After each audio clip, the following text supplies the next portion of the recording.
for gangs, where is that money going? Well, it's going to the neighborhood centers. But those neighborhood centers, no real gangster is going to show up and say, hey, where's the class for gangsters? So those resources are not reaching the people. And so what we ended up doing was looking at some of the research, and we found that there's a Harvard research that shows that Black Americans are 3.23 times more likely than white Americans to be killed by police. This is statistics. This is from Harvard. The researchers went on to examine 5,494 cases in police-related deaths in the US between the year 2013 and 2017. And an estimated 2,600 Latinos were killed by police when making arrests or while in custody. But the Latino population are at a disadvantage when it comes to trends and numbers, because even the way the Census Bureau categorizes Latinos, it's a bit awkward because they try to put us in a racial profile. People from Chile and Argentina are European descendants, so they're categorized as white. Latinos from Colombia, there's on the side of Colombia in regards to the coast, everyone's an Afro-descendant. And when you look at Panamanians, right, they're Black. So we're not put into the category of a Latino.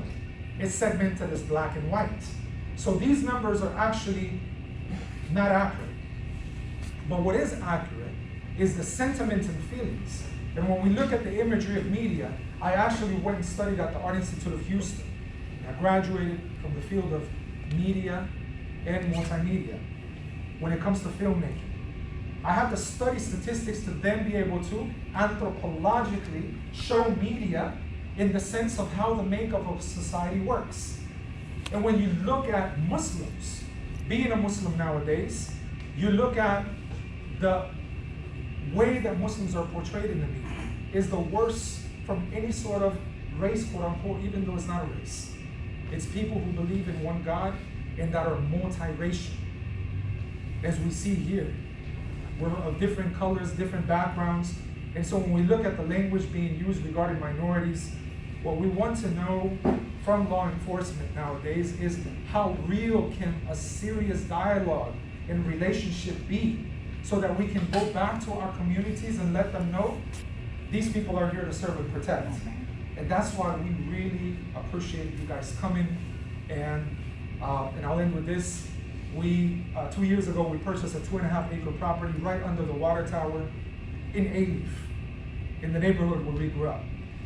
We have a 10,000 square foot facility, the only Spanish-speaking Islamic center in America. We were invited to the White House in 2017 by the Obama administration. We've been featured by National Geographic. What we want to do is go back to the neighborhood and resolve some of the issues that we experienced when we were growing up. And there's amazing work that we can do when we look at you as people serving and protecting, but we have to get to know one another. So we commend you for coming here. We respect your service. We hope you become the best Houstonian, the best person to represent and serve your country, your state, and we are rooting for you. We're now on the same team. And we really hope that all of our faiths, or whatever it is that we believe in the human race, not Black and white and Latino. And we appreciate you coming today. This is really uplifting for us. And the more that we can have these sort of dialogues and communication, we hope that you do serve and protect in the best interest of all of us. So thank you very much. Takbir!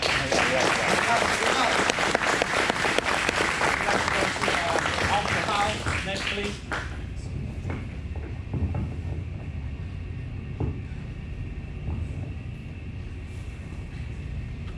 Morning, afternoon. My name is Officer Salim Howze. My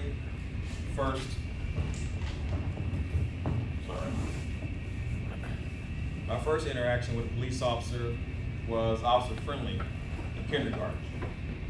Came to kindergarten, handed out football cards of all the most famous football players, and that was the highlight of elementary school and kindergarten, was meeting officer friendly. The second officer that I met thought I was a suspect in a stolen vehicle, pointed a gun in my face. saw me get face down in a puddle of slush. Third officer I met told my brother if we didn't leave the area, he was going to take his nightstick and sexually assault my brother. Use your imagination on what that meant. When I was 19, I was introduced to Islam, and I loved it. It made all the sense in the world to me. All the sense in the world. Everything lined up because it was a complete lifestyle. I wasn't looking for it because the first thing they said is that you can't smoke weed, you can't drink beer, and you can't fornicate. I was like, I'm out of here. I'm not trying to hear that. But everything that a brother was telling me just made sense to me. And in my neighborhood, you didn't become a cop. You were either arrested, you died, you were pallbearers at 16, going to funerals at 16 years old. It was in Pittsburgh, Pennsylvania. It was really bad area. We had cops that was pimps and running prostitutes back and forth. And in my mind, I was like, where are the good ones? I know there's an officer friendly somewhere out there. When I was 26 years old, I joined the Air Force. 140th Security Forces Squad. Served 6 years in the Air Force. Since then, I worked as a corrections officer for Federal Bureau of Prisons, Department of Immigration.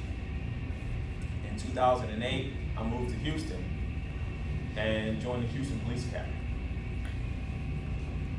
It was like, I've never seen so many people from different cultures, different religions, and different everything. And I decided I wanted to be that officer who you want to run into, who the neighborhood, people from that neighborhood wants to run into. Not the heavy badge one. Not the one who has all these issues with whatever he or she has going on, and you meet that person on the wrong day. I've had family members come in contact with law enforcement officials, and I wanted my family members to be treated justly and fairly. And sometimes that happened and sometimes it didn't. I've met people of all different faiths. I have a good friend who's she's Hindu. I have a good friend who is Jewish, and good friends that are Christian. Whatever prejudices that you have, we all have our prejudices, all of us. Whatever prejudice that you have, leave it where it's at. I'm not here to change your life. This is not going to change your perspective of your life. But when you come across somebody and you don't know their background, you don't know their history, you start making comments. You start bringing out your prejudice. You're going to jam yourself up.